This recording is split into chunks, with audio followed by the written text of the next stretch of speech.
So her name is Kanae Tanaka, and she was born a year before the Russo-Japanese War. Jesus Christ. In 1903. How old was she in World War One then? She was like 18. Yeah, she was an adult, yeah.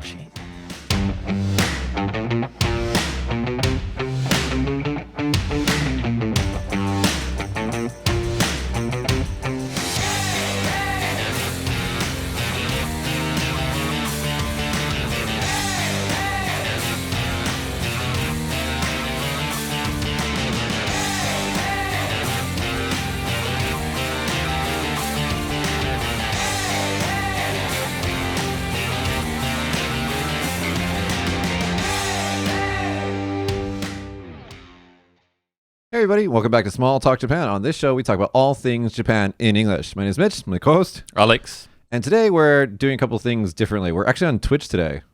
Wow. Yeah. For the first time. For the first time ever. Show 131, I think we're on right now. Show 131, we're finally going to try this Twitch thing. I've never used Twitch, actually. Have you ever seen anything on Twitch? No. Well, I think maybe somebody sent me a link once, but I didn't click on it.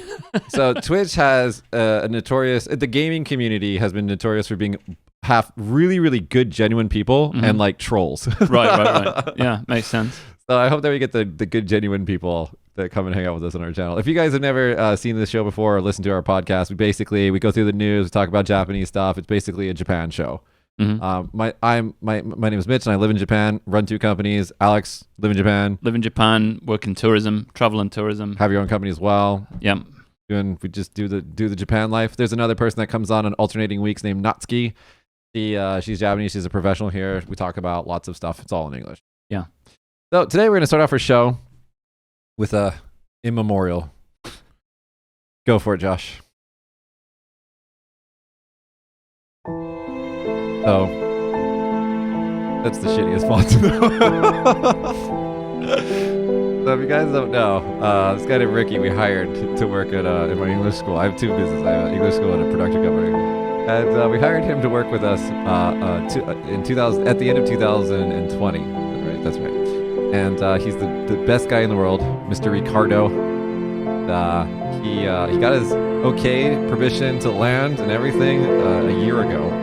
And due to the amazing government here, he has been waiting to enter the country for how long now? 13 months.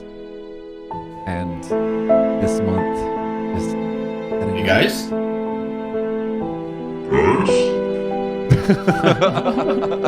Not you, Japan. Right? Japan. And right. So, not really God, and never forgotten. Ricky, we love you. I miss. He's not dead, just to clarify. He's just not taking a job in Japan. Yeah, he quit our company because he's like, I can't keep waiting forever to come to Japan. Yeah. He had some colorful language for the administration of this country as well. Wow. And so I want to start off today with talking about the incredibly terrible economic impact of these stupid immigration policies that they have. Yeah. Which it didn't prevent Omicron from coming here. Well, that's true. Omicron's here, guys. Thanks, America. Thanks, U.S. military bases that are not at all shut. And also all the Japanese people that are still coming in and out of the country. Yeah. The only people that are denied entry are foreign people who are seeking work visas. Yeah, because they can, got different DNA that carries viruses. Yeah, because the virus goes, let me see your passport. Yeah. Is it red? Does it say Japan on it? Then you're good. Well, if they shut the borders for everybody and didn't let anybody go in and out, you could kind of understand it, I suppose. It would make sense, right? Yeah. But just shutting it out for foreign people that live here or foreign people that want to come in. And there's a lot of news articles about this recently, like all the Japanese language schools that they have in Japan. And we have one here locally. They have several in Tokyo. Basically, they can't get students. Yeah. For 2 years, the borders have been shut. And so they have no students. And in fact, it's even worse than that because some of the students have already paid their tuition and then were denied entry. Right, I see. And so they're just, and then, if you're, depending on what country you're coming from, some of these people are coming from very, very third world countries. Mm-hmm. And to pay a year or 2 years worth of tuition to a Japanese school and then to pay for your airplane ticket and everything, that probably run you broke. Yeah. Mm-hmm. So a lot of these people probably had the intention of paying for everything, coming into the country, getting a part-time job, and then surviving that way. But they are just like, and a lot of these people are not getting refunds. They're just denied entry. It's a ridiculous, irresponsible, and I mean that no one in the government is wanting to take responsibility for making a program. So their solution is sakoku. Just like isolation program, yeah. it's terrible. And so you just look at my one company, right? We were planning on this teacher coming in a year ago, and for a year the students have been being taught by him online, and they've been tolerating that. They want an in-person teacher, and then here we are 13 months later, and the teacher says, "Screw it, I'm leaving. Goodbye." I mean, that's just one case. There's probably hundreds of thousands of these cases in a country that has a shortage of workers, by the way. And just think about this, Kishida, Prime Minister Kishida. Just think about, is that his name? I hate him. Just think about this. Ricky was educated for 12 years in primary education in Canada. He went to 4 years of university and graduated, and all of that was paid for without Japanese money. And if he immigrated here, Japan inherits all that education and experience, and he pays taxes. And all to do what? To prevent Omicron from coming into the country, which it's here, and there's 1,000 cases in Tokyo now. Yeah. Great job. No, it's not good. Before we get to your more exciting and serious news, I want to say, Josh, thanks for doing the show last week. Kind of bailed last minute. Stuff came up. What happened to you? I just ran out of time in my schedule to do everything that day. So I was just like, hey, so vague. I was like, hey, can you guys take over? And he's like, okay. And it was the best show. You guys go watch show 1:30. It's like two people. It's Natsuki and Josh. And they read a news article and they're like, Natsuki, do you have any opinions about this? No. Do you, Josh? No. Okay, next story.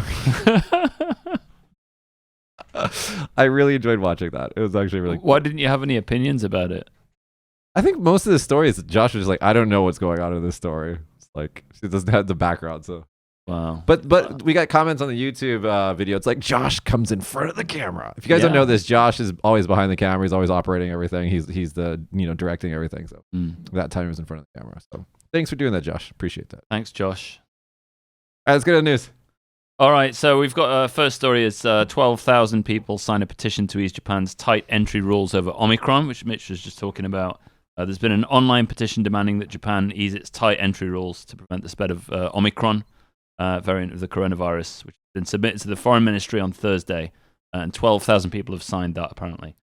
So, people have been banned from coming into the country since November 30th last year. Yeah, but even before that. But even before that as well, there's been tough restrictions, right? Yeah, they weren't giving visas to anybody, basically. Yeah, so even spouses and children of Japanese nationals and permanent residents have been denied unless they had special exceptional circumstances. So it's been very, very difficult to go in and out. And, I've cancelled trips to the UK because of this. Haven't been able to go back and see family. I've got permanent residency, so I could technically go in and out. The uncertainty of coming back into the country. Yeah, they might change their mind and get even stupider. Yeah, and then my workplace is going to say, Right. But here's the thing. It's like, look, if I get it, they want to be cautious. I'm all for it. Don't be like America and just be like, say la vie about a pandemic. Okay, that's not the right way to do it. But they could do it. They can make a system, charter out some hotels, maybe in the points of entry, have them sit there for 3 weeks. I don't care. I'll pay for it. You give me, if I'm getting a teacher out of this, I'll pay for everything that we, through the quarantine process. Have a fucking system. Yeah. They don't have a system. Well, there's no system. There's no roadmap. No. So this is the problem. And the World Health, the World Health Organization has also said that these measures are discriminatory. Yeah. Because, they're not in place for Japanese people. Yeah, like we were saying before. If Japanese people were banned too, it makes sense. But, Yeah. All right, let's go to the next one. Here we go. So we have a labor shortage here in Japan, and this news story that from uscannews.com. They're talking about how some Japanese. So if you guys don't know this, a long time ago, a bunch of Japanese people left the motherland to go to Brazil to make kind of like a quick buck and come back, or make a new life for themselves or whatever. And so in Brazil, there's this huge Japanese population. Yeah. Actually, in South America. South America, there's lots, Peru, places like that. Yeah, and so anyway, so a lot of Japanese factories are looking for labor, and I don't know why they're doing this, but they're looking. Some of it's for simplicity of immigration and other things, but some Japanese firms are looking to employ. They're called Nikkei-jin, the Japanese descendants that are living in South America. They either speak Portuguese or Spanish, and they're looking to recruit them to work in factories back in the motherland. Yeah. What do you think about that? Well, they've done this before, actually, in Nagoya, places like that, to bring in Brazilian, former Japanese people, Nikkei-jin. Yeah. And it's never worked out. Yeah. Because the culture is so different. Yeah. Just because they've got Japanese DNA doesn't mean that they're Japanese people anymore. Easiest way to think about this is if you say a Japanese person's like a computer, a Sony computer, right? that's just the shell. The software is what really makes a person Japanese or not, right? Mm-hmm. And so if you live in Brazil and you've been there for like 6 generations, you're not Japanese anymore. You That's have true. Brazilian, culture and heritage at that point, right? So good luck, guys. Yeah, I mean, it led to kind of ghettoization a little bit in kind of Nagoya and places like that. Yeah. Cultural differences, neighborhood associations causing, arguments with residents and things like that. Yeah. So, it's not worked in the past. Why would it work now? I mean, I'm Nikkei-jin. I'm a quarter Japanese. That's how I was able to do all the things that I'm doing in Japan because I got the, let's call it cheater mode visa back in the day. Cheater mode visa. It's like, oh, you're the son of a Japanese national? Here's some visas for you. That's how it used to work. Now they don't let anybody in because they're assholes. But yeah, that's how that works. And it worked out great for them because, I how many people do I employ? Like 14 or something like that, pay taxes. Mm-hmm. It's good. I mean, but that for every case like that, there's a lot of cases that don't work out right. Yeah. So immigration's tricky. It's the difficult thing, but it can work. But I think blanket measures targeting one specific DNA ethnic type group, DNA type is kind of weird. And I mean, what are they trying to do? Like, so all the factory floor workers just look the same? Is that what they're going for? I think it's like there's some innate Japaneseness that's going to be awoken. What is it called? Nihonjin Don or whatever that thing is called? Nihonjin Ron, yeah. Yeah. Anyway. Okay, let's go to the next story. All right, next story. That's me. Japan. Here we go. Japan struggling to hold coming of age day events due to COVID surge. Alex, you want to talk about what is a coming of age day in Japan? So coming of age day is when a child becomes an adult, essentially. So traditionally in Japan there were different ceremonies for different stages of your life. Yeah. So when the samurai were around, they did genpuku. So you'd cut your forelocks off and be given a sword and things like that to show you were an adult. That was the age of 13 back in the day. Wow. But it's crazy. Now 20 years old is the age that people become an adult. So they tend to get together in local groups and things like that, wear kimono, sometimes suits, things like that as well. And basically have a little ceremony together and then go out and get drunk. Yeah. I think they get called back by their local communities to do their Jinshiki with the community center. So there's a few. There's like some at schools. There's some at local community centers. There's some at city level, municipal, big halls and things like that. But because so many people get together in one place, it's very hard to do it during the pandemic. COVID spike. Right? Yeah. So, and then there's more to it. So, like the girls wear what's called furisode, which is like an unmarried girl's kimono. So long sleeves at the arm. Like wizard style sleeves. Wizard sleeves. And the thing is like after they get married, they chop them off and make them small sleeves because with the long sleeves they can't do any work. They can't make tea or work in the... Yeah, that's true. They can't serve food because it gets in the way. Yeah. And so that's how you recognize the unmarried ones from the married ones. Mm-hmm. So the ones that have a shorter sleeve are able to do, the mother's duties and things like that. Traditionally, anyway. So if you're single and on the lookout for somebody, look for the long sleeves. On one day a year. Yeah, one day a year. Pinpoint, and you also know the age then as well. Yeah, they're legal, right? But as Alex was saying, so the girls they'll start getting dressed sometimes as early as 2 or 3 o'clock in the morning that day. They'll go to the saloon and the salon and get everything. Saloon. I'm thinking I want to get drunk.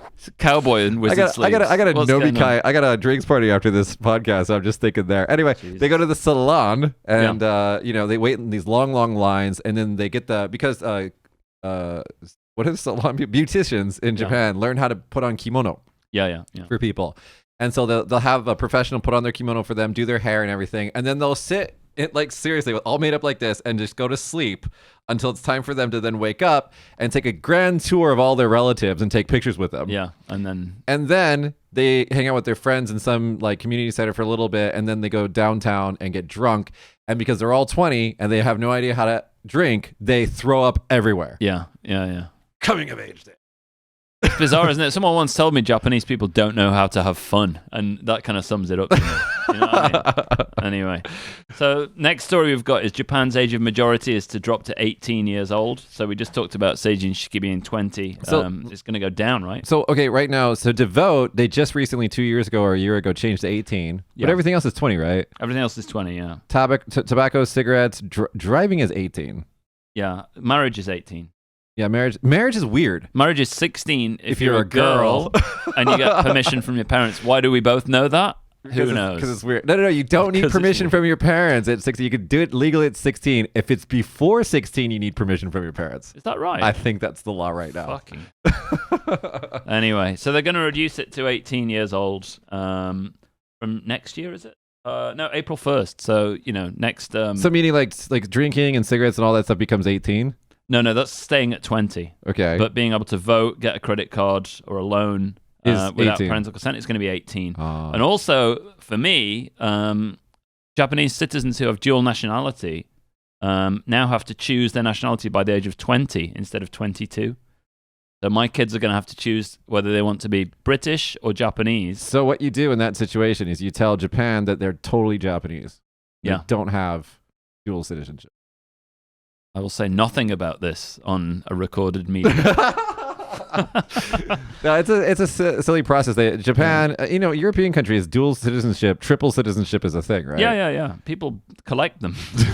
Some rich people collect them. But yeah, in Japan, it's choose one or the other. So it's essentially throw away half your heritage, which is a shame, Yeah. I think they should update that. It would make more sense in the global future if you held several citizenships, Absolutely. Yeah. Okay, anyway. Next story, we've got the world's oldest person now. So we're going from the young kids up to the oldest who's celebrating their 119th birthday. Yeah. So is the oldest person in the world not Japanese now? No, it's Japanese, I think. No, because I think that it's the oldest person in Japan. So does it mean it's either a French woman or a Japanese woman? It's always like that. Usually. And it's like they say, I have like a glass of red wine and some chocolate. And like half a pack of cigarettes a day. Yeah. And they're like 125 years old. Genetics, man. Oh, she is the world's oldest person. Okay. Yeah. Okay. Nice job. Good on you. What's her name? Her name is Kanae Tanaka, and she was born a year before the Russo-Japanese War. Jesus Christ. In 1903. Wow. So some people are born at the same time are George Orwell and a bunch of Japanese poets I've never heard of. So now that you think about that, there's no longer anybody born from the 1800s alive. That's true. Yeah. But she must have seen both How old was she in World War One then? She was like 18. Yeah, she was an adult. Yeah. Jeez. Yeah. So her grandson is like in his 60s, and he's saying he's very happy. 62-year-old grandson, age, he says, I hope she remains healthy and has fun every day. That is such a Japanese answer. I love that. Oh, I love it. Stay healthy and have fun. Yeah. I actually was at a funeral about 3 years ago, and it was for the family's great-grandmother's son. Okay. Was like, he died when he was like 87 or something. Right. And his mother was still alive. No way. Yeah, in like nearly over 100 or something like that. That's crazy. Yeah, I was just like, wow. Like, I don't plan on living past my 40s. Well, we'll see. I'm sure you'll make it. We'll try. Medical technology being what it is. We can save your liver. The rest of you, we don't know. Yeah. Let's go to our next story. Tepco slow to respond to growing crisis at Fukushima plant. If you guys don't know this, a couple of years back, we had a little bit of a kerfuffle at the Fukushima nuclear facility over here in the Japan land. Yeah. It blew up. Kind of. Well, it kind of did blow up, actually. It did blow up, yeah. A bunch of hydrogen collected in it, and it kind of went, kablooey. Anyway, so it's basically like the same thing that's going on over there at Chernobyl, where they're like, we don't know what to do, so we're just going to bury it somehow and just hope it doesn't get worse. But while they're doing that, it's a 30-year plan to resolve the Fukushima problem. And they're like, I loved it when I think Abe was talking about this. He was like, we'll solve it with today's technology and tomorrow's technology. Right, okay. So it's like, we don't know what we're doing. Yeah. Just wait a little while. No solution.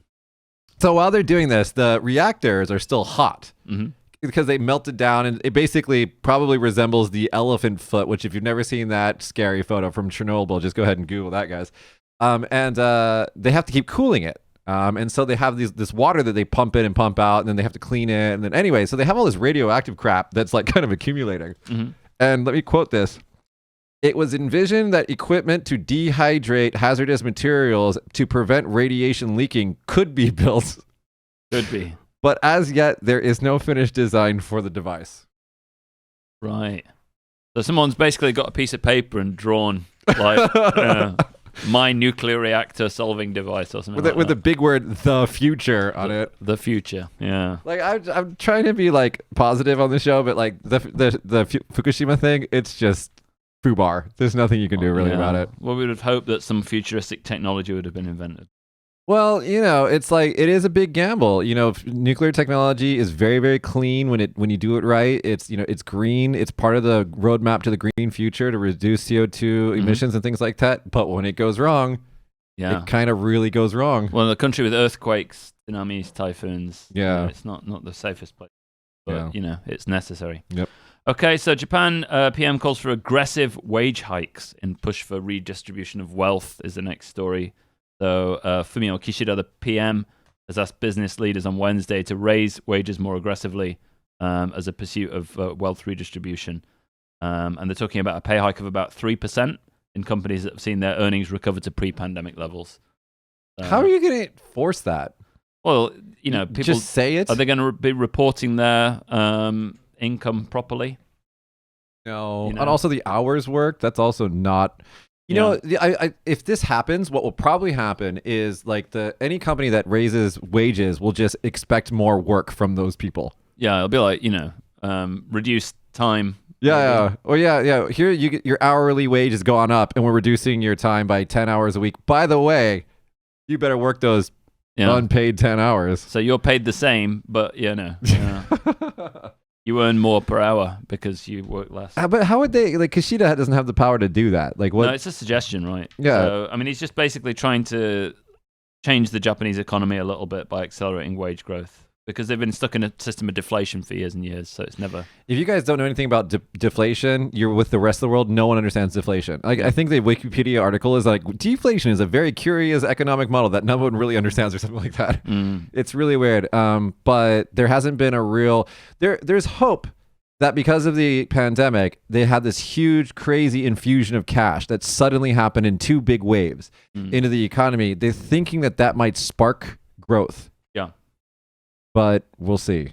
Like the Japanese trade unions asking for a 4% pay hike, 2% scale, 2% annual. But then Keidan, which is like the organization of businesses or whatever, is basically saying it's not going to ask anybody to increase wages across the board. So. Well, because even if sales go back to pre-pandemic before they were pre-pandemic, like that doesn't mean that the sales were good pre-pandemic. That's true, but wages in Japan are comparatively low compared to other developed countries. It's true, like really low. Yeah. So it's hard to get talent from abroad. Yeah, that's one thing. And also, the quality of life for Japanese people will slowly decrease. If we're not matching the increase in products. And things like that. We were talking about this on our radio show with Natsuki actually. So it's like the slow boil of the frog. You put the frog in a cauldron of water, and you slowly raise the temperature of the water, and then slowly the frog doesn't notice it and boils and dies. Yeah.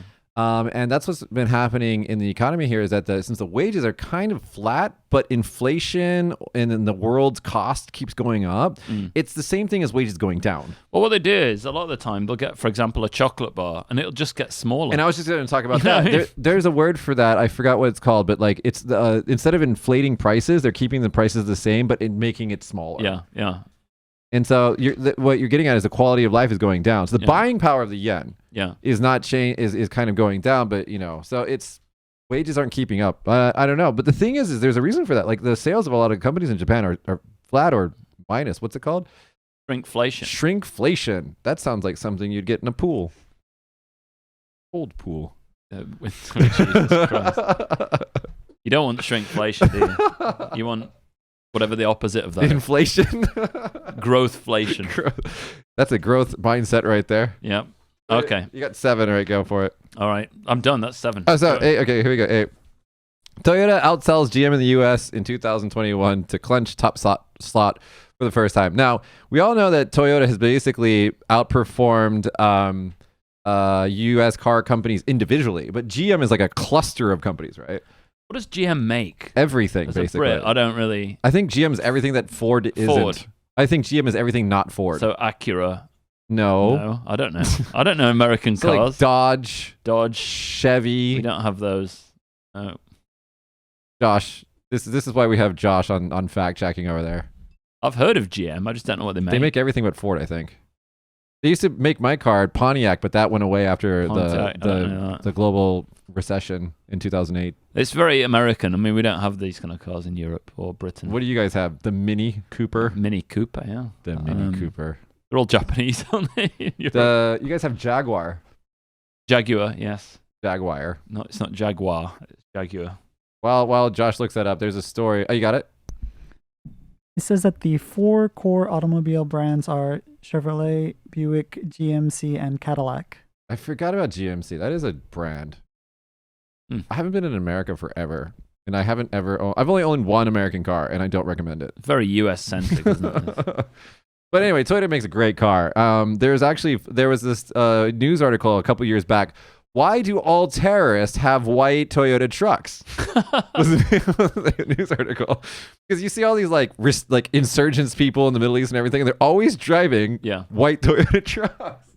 And the answer to this really long article was basically because they're invincible and they basically last forever. Reliable. They're reliable. Mm. All right, the last thing I want to talk about today. This is not a news article. Wait, sorry. I'm supposed to say something about this. The Japanese automaker, getting back to Toyota, said Tuesday that its new vehicle sales in the United States in 2021 increased 10.4% from the last year to 2,332,262 units. A lot of cars, guys. GM sold 2,218,228 vehicles last year, down 12.9% from the previous year. Anyway, this actually has to do with good sales and also Chipageddon. Chipageddon, whatever it's called. Taiwan, was it TMC? What's it called? Taiwan Microchip. They're building a factory near here. Yeah, in Kumamoto, but they're doing the larger nanometers, not their secret sauce. Right. Like older shit. TSMC. TSMC. Yeah. Taiwan Semiconductor Manufacturing Company. Yeah, that's the only company that makes chips anymore. All right, before we end the show today, I want to talk about one thing.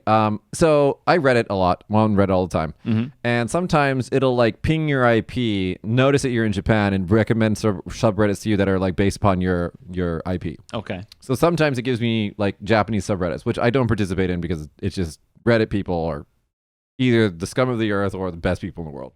Right. Okay. They really are. Yeah. It really is. But it depends on the subreddit, right? Yeah, it really is. Like, I think /r_Japan is like a cesspool of like hate and jaded comments. Yeah, but anyway, so I was like scrolling one day, like it hung over in my bed, and then I see this R Japan Life, which I didn't know that this was a subreddit. I've seen that one. There's an R moving to Japan subreddit, which is really, really, really dark right now. Really? Because no one's coming. Right. But anyway, I'm not going to name the Redditor or like read the whole quote from this, but basically it's this foreigner who runs a cafe in Japan, and he's been living here for 7 years. He's married to a Japanese woman, and he said he's never been able to make a single Japanese friend ever, and he blames the culture and the country. Really? Does he speak Japanese? He says he can do conversational Japanese. No, then, basically. But I want to address this. Like, okay, I've been living in Japan for 15 years. I have over 200 Japanese friends easy. Wow. Easy. Like, how do you live here for 7 years and never make a single Japanese friend? Well, it depends what you mean by a friend. Well, what do you mean when you say friend? I'm pretty sure this guy sounds American because I think he's American or North American. I have a lot of acquaintances, and I have a lot of people that I practice things with or do activities with or whatever. But, you know... Are you being British about the word friend? Yes. What's a friend in Britain? What is a friend? Let's get all philosophical. What is a friend? What is a friend? A friend is somebody, I suppose, that you would call up if you were in the shit and they would help you out. Yeah. And you would help them without any recompense or thought towards it. I think a friend would be somebody, like, if you're moving, they would help you carry a couch. That's quite a low bar, isn't it? No, I think Americans basically consider anybody that helps you move a friend. So if you basically have a couch that you can move in and out of your apartment and test. You can get friends. Test people with it. Test people. And if they're an attractive friend, then you can use the couch afterwards. Cast them on the couch. Cast them on the moving couch. I told Alex we're streaming this one live on Twitch. I'm not familiar with Twitch, so I don't know how far I can push it. It's pretty far, but we'll see. Find out. But anyway, so what your definition of friend is somebody that like would bail you out of jail. a pretty high bar. What, literally jail? Yeah, maybe. I don't know. Literally jail. I literally would come to jail and be incarcerated instead of me. No, that's not a. That's an idiot. That's an idiot. No, yeah, it's a high bar anyway. But I think making friends in Japan's not that hard, is it? Right, it's not that hard. Just have a common interest. Have a common interest, like go to places where people make friends. I go to Tachi Nomiya, standing bars. Right. It's a very equalized situation. Like if you go to most izakaya in Japan, like it's very It's in a grouped group, up. right? Yeah. So you don't ever have a lot of mingling of groups. But I like to go to Tachi Nomiya, so it's like a bar in America. You just like meet people, mingle. Yeah. I have so many. I don't know how. But it's harder to make friends in Japan with men, maybe, because it's like, especially Kagoshima's quite standoffish, right? So you've got to know how to talk to them and what kind of topics work. I guess. I don't know. I just never really found that a problem. Like, I get nampad by men. They're like, hey, let's go drink together, Right. I don't know. Like, how do you... Okay, seriously. So, look, I know as you get older, it's harder to make friends, right? Yeah. And I think this guy's about our age, maybe. Yeah. But I've got a family, so I don't need to make friends. That's actually something like a lot of the comments in this thread were like, A, Japanese people are impossible to make friends with. They'll never accept you as a foreigner, which is bullshit. That's not absolute true. bullshit. Yeah. And then 2, like a lot of people are like, I have a family, so I don't need friends. Yeah. Is that something that happens? Well, I don't need friends anyway, because I'm just like, I am quite a loner. Not a loner, but I don't require social interaction to be satisfied. So you prefer to be by yourself. This whole pandemic's just been my regular life. It's just been the same. You know what I mean? But then again, I do go out and meet a lot of people as well, and socialize an awful lot too. But I don't need that. It's an option. I just don't know how you live here for 7 years. Anyway, so look, I'll be honest. Hey guy, if you happen to be watching the show and you're the person that posted that thread, I didn't want to post anything in that thread because I felt like I'd get downvoted and just like attacked. But if Are you offering to be his friend? No, not at all. But I know people in Japan who are from, like, say, let's call them from America, and let's just not name his name. And he has no friends in Japan, and he's always blaming the country for it. But the reality is that dude's just an asshole, and no one likes him. I don't like him. So if you've been here for 7 years and you don't have a friend, you either suck at finding friends, and so you need to improve on that, go to places where you can meet friends, or like you say, have a common interest, like a hobby or something. Mm-hmm. Or maybe look inside of yourself and really have yourself a think, am I a good, genuine person that people want to be around, or am I an asshole? Right. What do you want to do with your friend? That's what counts, really. Well, if you're doing the sofa casting part of it. Yeah, there you go. There's a word for that in Japan as well. You have to tell me after the show. I don't know what you're saying. Yeah. Anyway. I'll tell you later. Anyway, my advice to anybody out there, this is kind of just joking around, but if you really want to make a Japanese friend, try to have some common interests, because Japanese people tend to have circles of friends, like their golf circle, or like we were just seeing like the craft beer boys that were at a craft beer place before coming here. Yeah. Mm-hmm. So they generally like go around one interest. I have a friend, he's super otaku. He's like one of my best friends in Japan. And he's foreign, and he has tons of Japanese friends, and that's because he's into idols.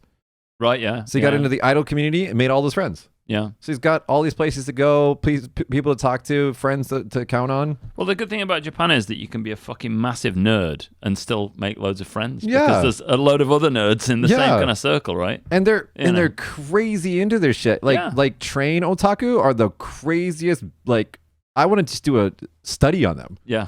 Like, you guys just Google it, watch YouTube videos on it. Train otaku are like their own world. Yeah. Well, everybody's a geek in their own way anyway. Yeah. So, the problem is in the West, I think we've not really accepted that. Because it wasn't cool. It's like, I'm into sports. Yeah. But I think that's changing. Whatever. But, it's changing. It's true. But, you can be a sports nerd as well. You know what I mean? Yeah. It's the same thing. Last week on the show, Josh brought up the high school that for esports in Japan that's opening next year. Yeah, yeah. And so not only do they don't train them how to be good gamers, but they train them how to do their life around gaming, like health going to the health toilet. and going to the Toilet breaks. Look back on previous shows, guys. We have toilet a onesie with a hole in the arse. Yeah. What did they say? Like cleaning, quick release, and wipe or something like that. I didn't believe that it wipes for you. See, that's what. But they had a cute girl wear it, so might buy it. Yeah. Yeah. Anyway, Twitch. This is what we do. Yeah. It starts serious and then it just breaks down by the end. We're actually very serious people, but it's hard to be serious about this the entire time. Yeah. We forgot a story. Forgot 2 stories. Where are they? Oh, wait. That one.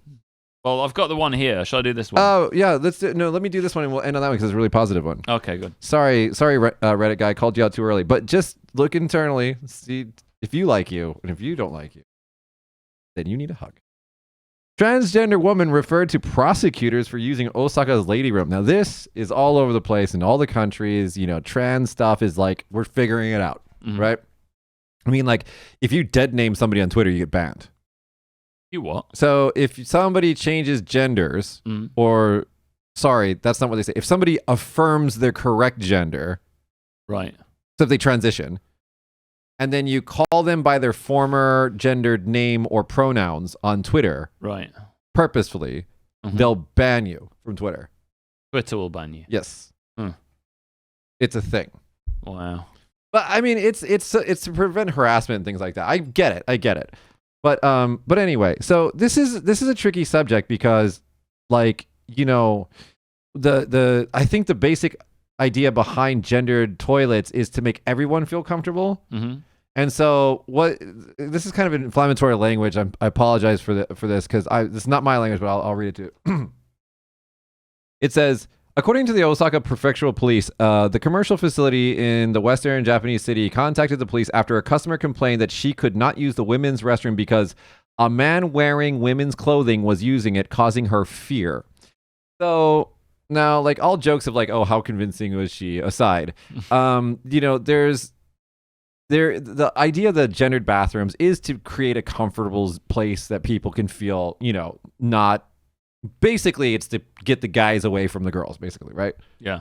And my thing about all of these restroom problems is, like, why do we have gendered toilets?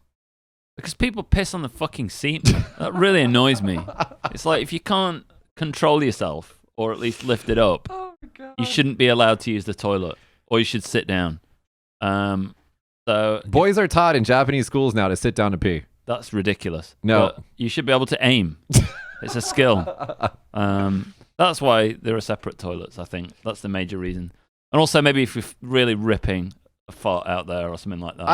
I feel comfortable pooping next to guys than girls, just personally. Well, I've talked about this before, but otohime in the toilet, the noise, yeah. the music that comes on and the sounds. Because sometimes they have it in men's toilets as well now. It's automatic, right? Yeah, it's automatic. So I feel like, I'm not ashamed of taking a dump. So I make a louder sound when that comes on. It's a challenge. Yeah, I'm like, let it rip. But my solution to this is, honestly, Ally McBeal figured it out, right? They had the gender-free toilet, and they would poop next to each other, and they had scenes like that. Yeah. So your solution to the modern, problems about gender identity is to watch Ally McBeal. Yes. Okay. Absolutely. Right. Josh, you wanted to pine in here for a second? Opine? I was just gonna say that I've heard from a lot of my female friends that female public toilets are way dirtier than men's public toilets. Is that true? Janitors say that women are disgusting. Well, I know that. We all know that. What? They're often worse than men. Oh gosh. No, apparently they're it's really dirty. Really? Either that or it has a sofa in the toilet. Sofa and like a nice place to relax. Yeah, or just literally feces on the walls. Is that what you're talking about? Or because apparently they don't actually sit down, they hover. So it doesn't all make it in. Oh, so it's like a shower effect. Yeah. Okay. That's gross. Now I'm picturing that gross. Well, I thought maybe women go into the bathroom area because it's a mysterious place that we don't know about and cast off all social aspersions and just go wild. Just take a dump on the floor and, there's an episode of Rick and Morty that I want everybody to appreciate. It's the toilet episode. Oh my God, I want Rick's toilet. Right. Like he interdimensionally like travels to this like planet where nobody exists, and it's like this beautiful planet with all this grass and rolling hills, and there's just a toilet, and so he can poop in peace. Right. And the whole plot of the fucking the episode is like somebody else used his toilet, and he's trying to kill that person the entire time. Right, I get you. It's the best episode because it's exactly how I feel about pooping. Yeah, I will go home to poop. I'm not even kidding.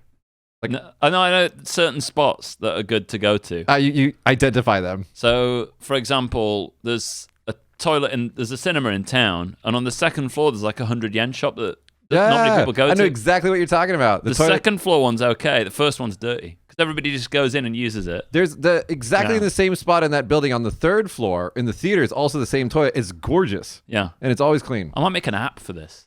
There is an app for this. Is there? Oh my God, there's a Japanese app that Otaku made that categorizes the type of toilet that is in every single public restroom as washlet or not. You know, the bidet ones or not. I wouldn't use those in public. Or like heated seats or non-heated seats. It's a freaking app. No way. Yeah. I'll have to look that up. I don't use washlets in public because I just don't trust that. See, guys, the things that you learn from watching the show. Yeah. All these useful things. Anyway, so either Ally McBeal it or do what I saw in a Don Quixote in Nagoya, which was men's, women's, we don't judge. Right, yeah. So there's 3 toilets. Men's, women's, and we don't judge. Everybody's welcome here kind of thing. They should do like a cleanliness survey of all 3 and find out, which identifying people are the cleanest. Oh, God. That'd be quite an interesting study. The ones in Tokyo are the clear toilets. Have you seen those next to the park? They go opaque when you shut the door. Yeah, a lot of people forget to close the door properly. It's true, this. My friend was walking past one, and there was just a guy sat having a dump, in full view of everybody. As if nobody could see him. Toilets are a weird thing. A lot of comments that Japanese people make about U.S. toilets is, why don't the walls go all the way down to the floor? Because they do here. That's weird. And it's really high in the U.S. as well. Yeah, there's a reason for that. It's for gay cruising. Is it? That's not why they do it, but that's what they do. No, what it's for is it's actually...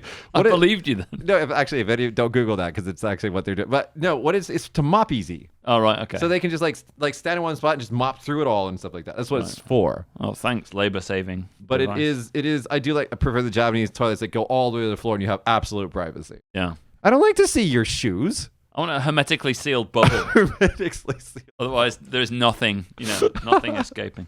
Anyway, let's go on to our last story. Yeah. So in Kagoshima City, there's a new partnership oath system that's been introduced.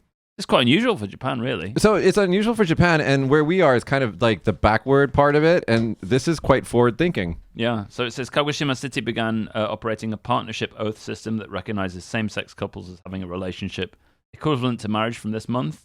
So that's from January. And it's a system where people of the same sex who cannot be married legally can submit an oath to make each other their life partner, and that will be recognized at the city hall as well. You can do basically what, straight couples do and go to the city hall, fill in a bit of a documentation, have somebody there in front of you, and then get handed a calendar about when your garbage is going to get picked up. It's so your weird. Trash calendar. Yeah. So it's basically the same thing. You can also get discounts on mobile phones for family and things like that, as, married people can do too. So it's progressive. So I think in order to get gay marriage legalized in Japan, it requires federal action. And the diet here, which is the same, I don't know what the difference between a diet and a parliament is, but basically the parliament here is filled with a bunch of old people that fall asleep on camera when people are talking. Seriously, Google this. They just sit there in their weird chairs and fall asleep. We should do an episode just like that. And they're wearing shoes on carpet in that room. It's very strange. Yeah, it's a special privilege. You ascend to the highest levels of Japanese society, you don't have to take your shoes off. You just wear your shoes everywhere. Just wear shoes everywhere. This is the shittiest superpower. Yeah. But anyway, so all those people are really, really old, and it's really hard for them. I mean, just to give you an example of the thinking there, they approved Viagra almost immediately to be covered by the national health insurance here from Pfizer back in the day when it came out. And women's birth control, it took them to some embarrassing late day in the 90s to approve it. Yeah. And it's not covered by insurance. Yeah, and it's still incredibly hard to get. Yeah. And you have to go for a medical examination every month or some other crap. Whereas in America, you just get it from anywhere. Yeah, ridiculous. Welcome to elementary school. Here's your prophylactics. That's how we are in the United States. Elementary school. Yeah. So, people can now get married. The first place in Kagoshima to do it was Ibuski, actually, which is quite surprising. Well, because they used to have marriages in there. It used to be the Hawaii of Japan before they opened up to the... Right, okay. But anyway, yeah, it's basically a domestic union and or a same-sex union, and, it gives them all the rights. It's not marriage yet, but, hey, you guys need to get married. Yeah, you can just do the marriage ceremony anyway. It's all bullshit here anyway. Yeah, it's all bullshit. But, I mean, it's good that they get the legal recognition. I mean, I'm waiting for the day that it actually comes where you get, it's just legal. Oh, you should be able to marry anything you want. You should be able to marry a fucking tree or, a piece of paper or something. It has to consent. Yeah. How do you know that the tree is consenting to your marriage? It might sway in the breeze. Something like that. A Morse code. Yeah. Yep. It's like blinking torture at you. It's Yeah. like Stop. Yeah. All right, guys, that's been our show about Japan. We do this every week. Come back next week. We'll be doing this again. Twitch, if you think that we've been good to watch, I don't know anything about Twitch really, but shoot us a comment or something. And, Really selling this, aren't we? Yeah, dude, it's a fun show. I hope you guys hang out with us longer and forever. Love you guys. Bye. Bye.